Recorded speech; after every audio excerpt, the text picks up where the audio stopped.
Salut la gang, j'espère que vous allez bien. Donc c'est Just D, Harvesting Frog pour notre petite vidéo hebdomadaire sur les news crypto. Donc on fait le tour des news crypto pas mal à tous les jours. On regarde rapidement la charte du Bitcoin ensemble, soit en début ou en fin de vidéo. J'ai pas décidé du format encore, je crois peut-être mettre ça en fin de vidéo en fait.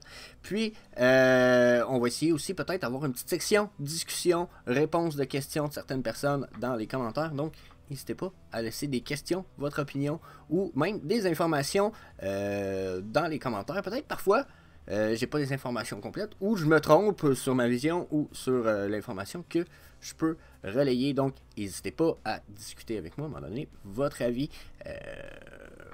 de façon quotidienne. So, si vous voulez pas de toute façon manquer du contenu, des actualités qui pourraient des fois être super intéressantes, n'oubliez pas de peser sur le subscribe button, la petite clochette pour les notifications.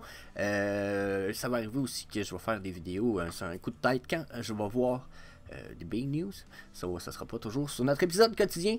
Donc n'hésitez pas à peser sur le subscribe button pour pas manquer ça. Ceci étant dit, on va aller au disclaimer. J'ai pas le choix, so disclaimer time. Donc, tout le monde, il est important de lire ce que vous voyez à l'écran. Puis ce qui est écrit à l'écran, c'est que nous ne fournissons aucun conseil personnel financier ou d'investissement. Tout le contenu fourni par l'équipe est uniquement à des fins de divertissement. Vous devez toujours faire vos propres recherches et vous devez toujours consulter un expert financier avant d'investir. Merci. Donc, première news qui se trouve sur le journalducoin.com. Allez faire un tour là-dessus, toujours intéressant comme website si vous voulez lire l'article. Donc, Qualcomm qui a ouvert un fonds d'investissement dans tout ce qui est technologie et probablement programme dans lequel qui va aider à travailler avec les metaverse, la gang. Donc, pour 100 millions. Donc, 100 millions, comment c'est une bonne valeur d'argent? Donc, qui est Qualcomm, qui a déjà fait un partenariat dernièrement avec Microsoft pour ce qui est d'adapter ses puces à la réalité augmentée. Eux autres, ils disent la réalité à une autre place, ils n'arrêtent pas de dire la réalité étendue. Là. Selon moi, c'est de la réalité augmentée. Donc, ce qui veut dire que à cette heure, les puces, les revenus, les ventes des puces de Qualcomm maintenant sont désormais dédiées 17% à Microsoft / au Metaverse. Donc c'est quand même gros. Donc ils ont ouvert le fonds qui s'appelle Snapdragon Metaverse Fund. Si jamais vous êtes une compagnie de tech et que vous avez des idées ou un truc qui pourrait être bon pour eux autres, allez voir. 100 millions de dollars, c'est quand même gros pour les technologies qui vont permettre de développer les Metaverse. En outre, on parle de développeurs d'intelligence artificielle puis de réalité extendue et qui veut dire augmenter. Encore une fois. Donc, il parle aussi du fait que là, ils sont en train de travailler sur un appareil XR, donc il veut dire encore une fois réalité augmentée, qui combinerait un smartphone, un casque de VR, puis des lunettes AR. Donc, l'appareil pourrait remplacer tous les autres écrans de votre vie, comme ce grand téléviseur dans votre salon. Cet appareil a le potentiel de devenir l'un des supports informatiques le plus omniprésent et le plus perturbateur au monde, à l'instar du smartphone aujourd'hui. Donc, ils disent que ça pourrait révolutionner le monde de la technologie, au même titre que quand on a commencé à avoir des téléphones intelligents. Donc, quand même cool. Ils ont dit à leurs partenaires qu'ils allaient leur donner quand même full access pour tout ça. Donc, intéressant, jusqu'à un certain point, ça nous donne des bonnes nouvelles pour ce qui est de la technologie, réalité augmentée, probablement / NFT. Donc, des bonnes nouvelles. Next round is Tommy Hilfiger. Ben oui, on a Tommy Hilfiger qui a décidé qu'il faisait des vêtements pour le NFT Metaverse Decentraland. Donc, c'est fini les vêtements de merde qui ont l'air de la merde dans Decentraland. Ça a l'air que vous allez pouvoir vous payer du stock de luxe. Donc, votre pull avec ou sans pixels. Donc, je pense que c'est un bon article. Je pense que c'est intéressant. De plus en plus de monde, de toute façon, se retrouve dans Decentraland. C'est un metaverse qui est quand même connu malgré le fait que il y en a beaucoup qui pensent que c'est déjà en train de mourir. Ça reste que c'est le premier. Lui, ben je dis c'est le premier, c'est pas vraiment vrai. Là, il y en a eu plein des premiers. Là, il y en a qui pourraient même considérer que Ultima Online c'est un des premiers metaverse. Puis moi j'ai joué longtemps à ça. Ça c'était la base des jeux aujourd'hui qu'on a de survie. C'était ça finalement. Ultima Online, c'était un espèce de jeu de survie où ce que tu vivais dans une espèce de metaverse. Donc, On peut pas dire que Decentraland c'est le premier, mais jusqu'à un certain point, un des premiers blockchain, etc. Il y en a peut-être un autre qui était le premier en fait aussi.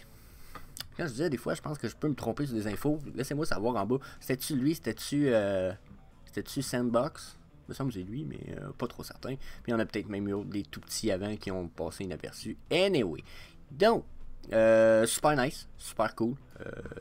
Des NFT, du stock. Puis c'est pas les premières grosses compagnies là, hein, qui vont rentrer dans les metaverses comme ça. Ça va leur permettre de faire de la pub puis de vendre du stock qui va leur permettre de donner à avoir envie aux gens d'acheter encore plus.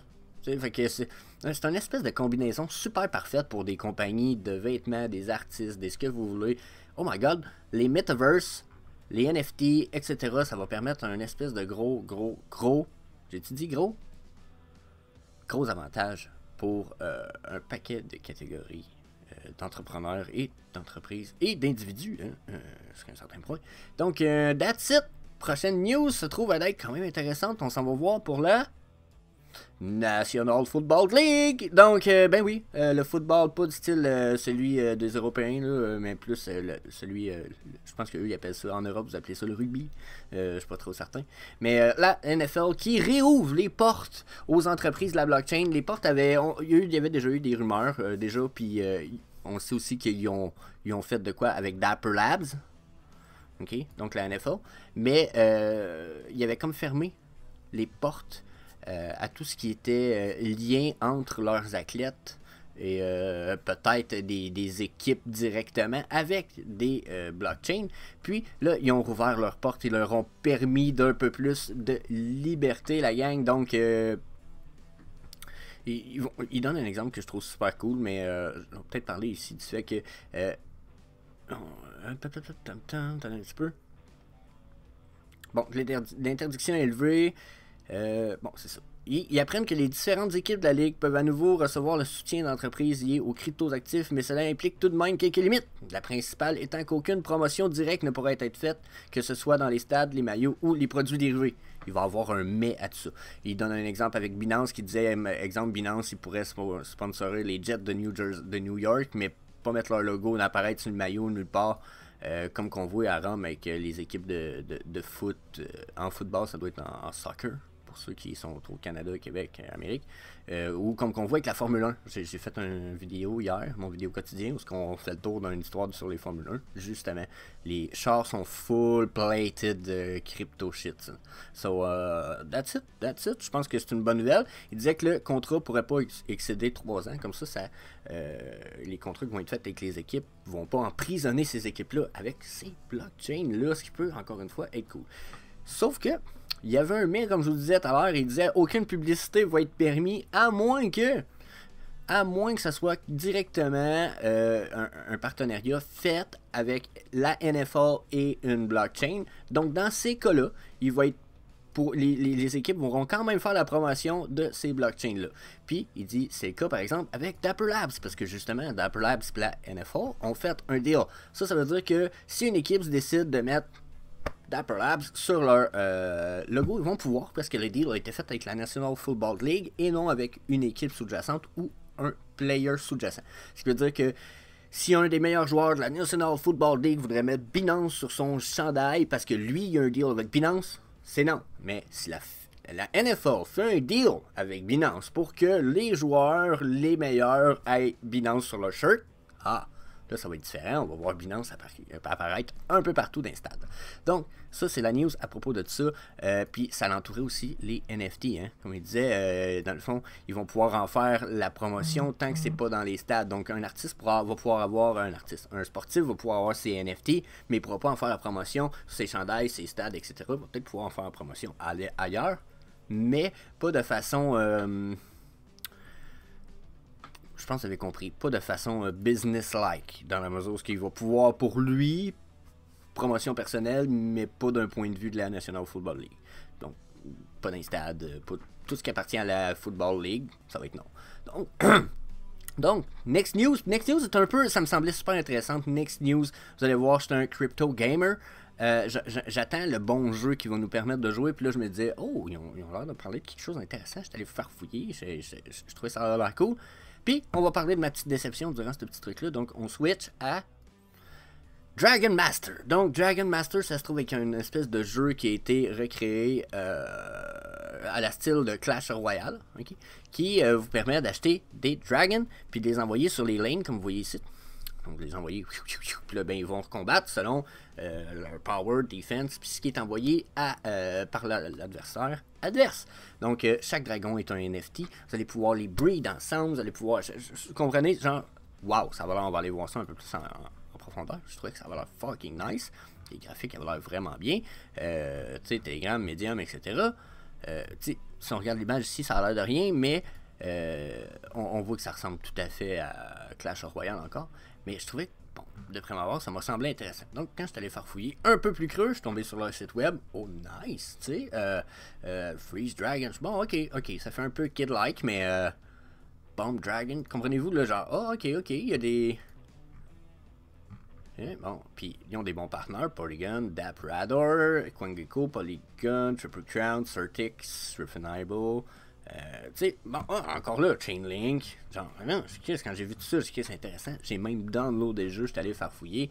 J'ai mon dashboard, je me suis connecté, j'ai 0.26. Je sais pas pourquoi j'ai ça en fait. Je me suis connecté, j'avais ça, puis en théorie, j'ai rien.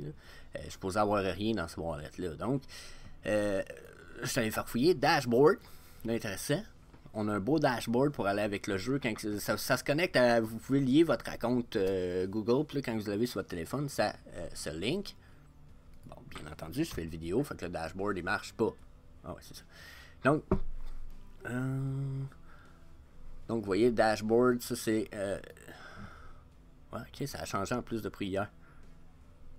Donc ça, c'est ce qui a été listé. Vous voyez, il se vend, mettons, 196$, 205$. Fait que là, je me suis dit, ok, bon, 200$ pour un bonhomme. Ça permet probablement de jouer, j'imagine.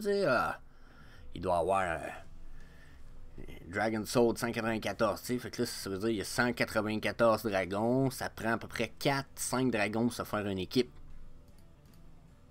Tu sais, dans les 30 jours, 750 dragons, tu divises ça par 5. Ça, c'est de quoi j'avais pas vu hier. On aurait dit que ça a changé ça depuis hier, c'était pas pareil, moi, hier. Ou c'est peut-être que j'étais sur mon autre. Ça nous donne 150, probablement 150 équipes en 30 jours de dragons de complètes d'acheter. Donc là, est-ce que ça permet, genre, là... Ah, c'est ça, c'est parce que je pense qu'on a un... Ah oui, ils ont un quick swap qui là, vous permet d'acheter les tokens du jeu. Ah, il est là. Donc ça se trouve être ce que moi je pensais être le dashboard. Finalement, c'est le player account. Donc, quand vous venez ici, vous voyez Game Token, NFT Box. Ça, c'est si vous avez des NFT Box. Là, demandez-moi pas c'est quoi ça. I don't know. Ça fait rien quand je clique dessus. Donc, Game Token. Donc, ça, c'est le Game Token. Rent, vous pouvez renter vos dragons. Donc là, c'est là où je commence à me demander, genre, ok, je peux-tu louer et faire louer mes dragons, acheter des dragons, là j'en ai pas comme vous pouvez voir, ça c'est l'account. Puis si on retourne au dashboard, comme vous pouvez voir, ça c'est les features pour tous les dragons, qu'est-ce qui se passe. Puis il y a le marketplace ici qui vous permet de choisir tous ces dragons-là. Donc le jeu semble vraiment intéressant jusqu'à un certain point. Quand je suis allé voir personnellement le jeu sur mon téléphone, j'ai trouvé que c'était cool. Les graphiques sont cool. Le jeu semble super bien fait. Si on va prendre la peine d'aller sur le white paper, je pense rapidement. Le white paper, là, Game Overview. Encore une fois, super complet. Ok. Dragon NFT. Donc, regardez ça, c'est le gameplay, comme je vous disais.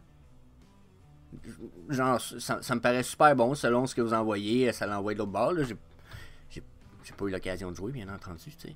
Basic attribute, attack, weight, speed, durabilité. Ils ont des skills.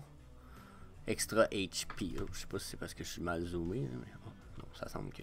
Might trigger. Might trigger life, increase, more shield. Donc il y a l'air d'avoir quand même une coupe de dragon. Puis là, il y en a un peu plus que ça, si je me trompe pas. Non, il y a 13 différentes races de dragons dans notre version 1.0. Mais là, il y a un paquet d'affaires. Yule Breeding, Dragon NFT, Genesis, Egg Drop. Ah, c'est ça. Donc, tu sais, il est écrit Coming Soon, mais je pense que vous pouvez déjà les acheter. Là. Le white paper est peut-être en retard. Arena, Energy, durabilité, les tournaments, il y a du breeding. Donc un œuf plus deux trucs, ça vous donne un gigatruc. Donc encore là, jeu complet. Jeu complet. Je trouve que ça a l'air intéressant. Play to earn, you know. Battle, tu gagnes des totems, tu farm, DMT, exchange.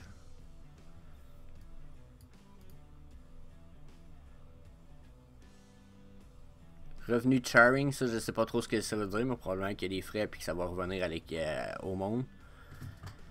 Donc wow, je vous le dis, ça s'en vient, puis ils ont mis du stock, là, des quests, du farming, marketplace, play to earn, revenue sharing, donc je pense pas que ce soit à négliger comme jeu, sauf que je pense qu'il faut avoir de l'argent pour être capable de jouer, à moins de louer vos NFT, ce que j'ai pas eu le temps d'évaluer, puis qu'on pourra peut-être évaluer dans une autre vidéo si vous me laissez savoir dans les commentaires que ça vous intéresse ou pas. Donc, ceci étant dit, on va jumper à la prochaine truc, qui est une nouvelle sur Facebook / Meta qui a droppé un paquet de brevets, donc Switch right. Donc, Meta qui a mis 8 Digital Asset and Web3 Trademark. Dans le fond, ils ont mis des brevets pour des applications pour le Web3. Donc, il y en a une qui s'appelle le Online Social Networking and Dating Service. Donc, un truc pour du dating. Avec une brand, incluant une brand spécifique qui a été taillée pour travailler entre les networking investisseurs de la cryptocurrency. Donc ça c'est un peu louche peut-être, mais ils ont l'air d'avoir poussé, d'avoir savoir ce qu'ils veulent directement. Design et développement dans un computer hardware et software lié au Web3 qui inclut le gaming, le commerce électronique et les blockchain transactions. Donc, ils ont un brevet pour de quoi qui est de totalement genre basé sur le fonctionnement du blockchain, puis de comment ça va fonctionner avec le Web3. L'Electronic Publishing Service, partly with virtual reality. Donc, des services de publication électronique liés à la réalité virtuelle. Donc, il y a des brevets quand même assez précis. Hein? Regardez, Wearable Peripheral Video Connected à une réalité virtuelle. Donc, ça ici, c'est pour des lunettes de réalité augmentée qui sont connectées à réalité virtuelle. Donc, déjà, on nous prépare du stuff downloadable dans la nature d'une application mobile pour l'authentification des utilisateurs, pour le levée de fonds charitable en ligne, et plus notablement pour les hardware et les electronic wallets. Donc, probablement qu'ils vont se travailler pour un hot wallet ou un cold wallet, des hot puis des cold wallets ici. Donc, quand même intéressant. Ça semble comme une mauvaise nouvelle un petit peu, là, mais pour un service de publicité dans le monde virtuel et augmenté.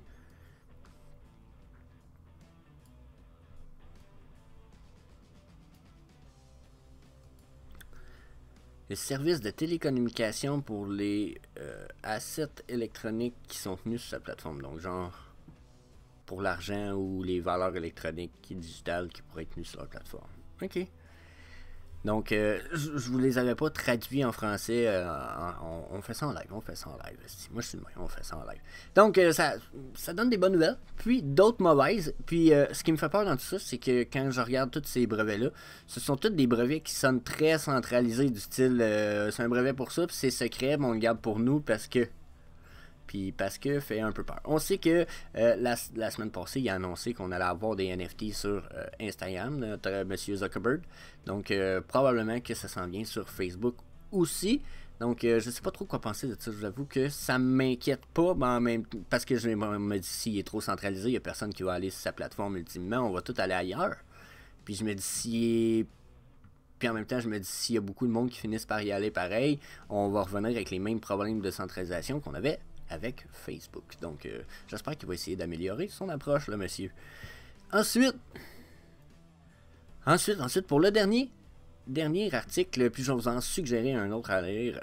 On parle des DEX puis des KYC, qui est le Know Your Client, qui est une espèce de fonctionnalité qui permet aux entreprises de demander à vous demander finalement des preuves d'identité pour continuer à utiliser leur application, vu que souvent il y a de l'argent qui est transité là-dessus. Donc, est-ce que les Decentralized Exchange plus la fonctionnalité du KYC, c'est quelque chose qui ne fit pas ensemble? Si vous voulez mon avis, oui, la réponse c'est oui. C'est quelque chose qui va très mal en corrélation avec un et l'autre. Je pense même, jusqu'à un certain point, que ça va être nécessaire que beaucoup de plateformes décentralisées évitent toute forme de KYC.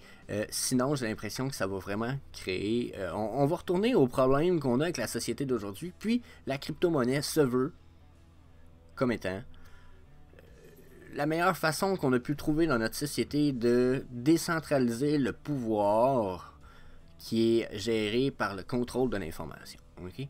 Puis là, en plus, ça j'ai trouvé ça un peu peut-être osé, même si c'est vrai, ok? Mais c'est de ça que je voulais parler dans tout ça. C'est que moi, selon moi, le KYC devrait être effacé des plateformes décentralisées, d'échange ou toute plateforme décentralisée, même si on devrait être capable de flaguer les adresses de ces comptes-là pour éventuellement peut-être découvrir s'il y a de la fraude. Donc, ce qui n'est pas impossible en ce moment avec les DEX. Tout ça est possible et même normal. On peut flaguer n'importe quelle adresse. On peut flaguer même l'argent qu'il y a dedans. Donc, ce qui veut dire par flaguer, c'est mettre un petit crochet rouge par-dessus. Donc, tout le monde doit savoir que cet argent-là est soit louche, frauduleuse, ou que la personne qui utilise cette adresse-là, peut-être une personne pas très propre de ses intentions. OK? Donc, je pense que tout ça est normal, est correct, mais je pense que ça serait normal d'avoir des adresses décentralisées qui vont permettre jusqu'à un certain point un côté privé ultime et optimum. Donc, la comparaison ici entre les plateformes centralisées et les plateformes décentralisées. Ils disent qu'avec les plateformes centralisées, il y a beaucoup de liquidité dans les plateformes. Je suis comme, oui. Parce que ce sont les premières plateformes et les seules qu'on a eu accès durant depuis que les banques existent, là. Hein? Donc, c'est normal qu'il y ait beaucoup de liquidité versus l'autre. Donc, ça, je trouve un peu ridicule.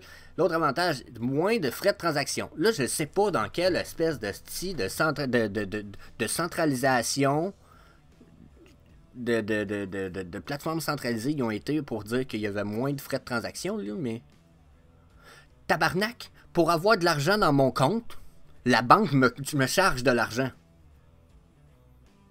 Puis après, si j'utilise trop ma carte de crédit, ma carte de guichet, il me rajoute des frais. T'es en train de me dire qu'il y a moins de frais? Je m'excuse, j'étais très passionné, hein, mais non. Crise de bullshit. Genre, je sais pas ce qui est écrit ça, mais tu te mentais à toi-même, mon petit pit. OK. Puis ils disent user friendliness. On parle de quoi, là? On parle de la machine? Puis de la plateforme? OK. On parle-tu du service à la clientèle de marde la moitié du temps? On me dit, ouais, mais des Decentralized Exchange, il n'y en a peut-être même pas. Ouais, mais encore là, on est comme dans les débuts. J'ai l'impression qu'on compare un pommier qui a poussé au complet avec la graine qui a commencé à sortir du sol l'année passée. À un moment donné, hein? Mon feeling est un peu du genre inutile. Ensuite, il nous dit, c'est quoi les côtés négatifs? Plus de régulation. Ok, mais plus de régulation locale. Les régulations sont pas un problème. C'est quand on se met à les appeler des régulations légales que c'est un problème. Qui a décidé que c'était légal? Parce que les régulations, ça veut aussi dire des frais / des taxes.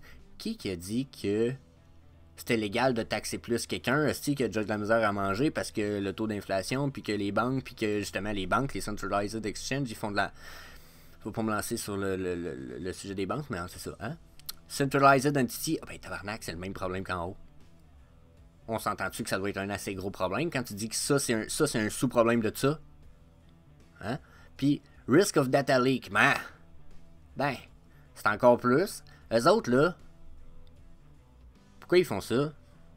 Pour avoir plus de ça. Puis ça ici, ça leur amène plus de ça. Parce qu'ils vendent ça. C'est facile, là. Ça ici, pour moi, il y a quasiment juste soit des mensonges, soit des connes. On y va dans le Decentralized Exchange. KYC not needed. Donc je suis pas obligé de prouver je suis qui. Bon. Parce que ça offre un gros problème à quelqu'un, ça. Pense pas. Ensuite, on dit l'autre avantage, puis tu sais, au contraire, justement, on dit pas que c'est un désavantage, je dis que c'est un avantage. Donc au contraire, hein, c'est super cool. Je m'inscris à quelque part, puis je mets mes affaires là, puis c'est ça, ok? Sécurité améliorée. Ah ben tabarnak. J'espère. J'ai pas tous eux autres ici qui peuvent venir essayer de me voler. Donc, ensuite, plus grande sélection de tokens. Ah ben c'est sûr, eux autres, ils vont juste laisser les affaires qu'ils sont capables de contrôler, là. Ça c'est sûr. Donc, super cool. Ils disent, côté négatif, trading volume. Donc, moins de liquidité pour une plus grande sélection de tokens. C'est un petit peu contradictoire ces deux-là, ok? Dans la mesure où oui, genre trading volume, c'est vrai qu'il n'y aura pas beaucoup de gens peut-être qui vont utiliser ça, mais c'est temporaire. Mais quand il y a une grande sélection, plus qu'il va y avoir une grande sélection, plus que les trading volumes vont améliorer, puis si la plateforme a du sens, elle n'est pas trop boboche, quand même, avantageux. Higher fee. Là, c'est là que je suis encore du style, mais de quoi il parle? Les frais, la plupart du temps, sur une plateforme décentralisée, sont moindres parce qu'ils n'ont pas 4000 employés à payer, puis 2 hosties de bozos au top de l'entreprise qui a besoin d'un bateau avec un garage dedans pour rentrer son autre bateau, qui, lui, a 3 chambres dans le bateau. Tu sais, quand tu dis que tu as besoin d'un bateau avec un garage pour ranger ton yacht, tu sais, genre l'affaire à 20-30 pieds, là, ben là, tu as besoin d'une affaire 75-100 pieds pour le parquer dedans. Tu sais, quand t'es rendu là, à un moment donné, tabarnak, il va pas me dire, asti, qu'une plateforme décentralisée va avoir plus de frais. Au contraire, c'est des frais minimes sur tout le monde, fait qu'ils sont capables de, au lieu de voler tout le monde, ils tirent leur épingle du jeu de façon un peu plus minime, de façon égale. Donc, hein. Là, ils disent, less user-friendly. Ouais, c'est vrai. C'est vrai, si je veux grimper dans le pommier, le gros, ça va être facile. C'est user-friendly. Je peux pas grimper dans mon petit pommier qui a 1 an ou 2 qui est sorti. Mon petit pommier, là, il a pas le potentiel de me laisser grimper, mais pas en tout. Donc là, rendu là, mon avis, c'est encore que c'est ridicule. Là. OK? Donc, pour moi, tout ce qui est decentralized... Attendez un petit peu. Donc, pour moi, tout ce qui est decentralized a beaucoup plus d'avantages, sauf que, justement, ça ne fit pas avec le KYC. Puis, je pense que ça va être de quoi qui va être à travailler, puis qu'on va entendre parler dans l'année à suivre. D'après moi, là, tout ce qui est réglementation va se mettre à vouloir du KYC. Puis, tout ce qui est décentralisé, très bientôt, risque de se faire traiter de plateforme pour argent frauduleux. Comprenez-vous ça? Là, attendez-vous à ça, ça s'en vient. Donc, allez voir ça, c'est sur cointelegraph.com. Donc, sinon, un autre petit article que je vous conseille rapidement. Je vais vous descendre la webpage pour que vous puissiez voir l'adresse. Donc, CryptoHost. Donc, ça, je pense que ça va être intéressant. Osmosis, l'échange décentralisé, multi-chain de l'écosystème Cosmos. Donc, allez voir. OK? Ils disent 14 minutes de lecture. J'imagine que vous lisez un peu plus vite, vous allez vous en sortir avant ça. Je pense que c'est quand même intéressant. Sinon, pour l'article qu'on vient de voir, l'adresse est là. Puis sinon, ben, allez voir les autres articles là, sont sur respectivement Cointelegraph, Cryptost, puis l'autre, ça se trouve être le Journal du Coin. Donc, toutes les infos sont sur ces sites-là. So, ça fait le tour. That's it, ça finit notre vidéo pour aujourd'hui. Donc, la gang, laissez-moi un petit like si jamais vous avez apprécié la vidéo. Puis, si jamais vous voulez vous tenir à jour dans les actualités crypto, peut-être / un peu NFT, n'hésitez pas à faire un petit smash sur le subscribe button puis la petite clochette pour les notifications, comme ça vous manquerez pas de nouvelles qui pourraient être intéressantes dans le monde de la crypto. So,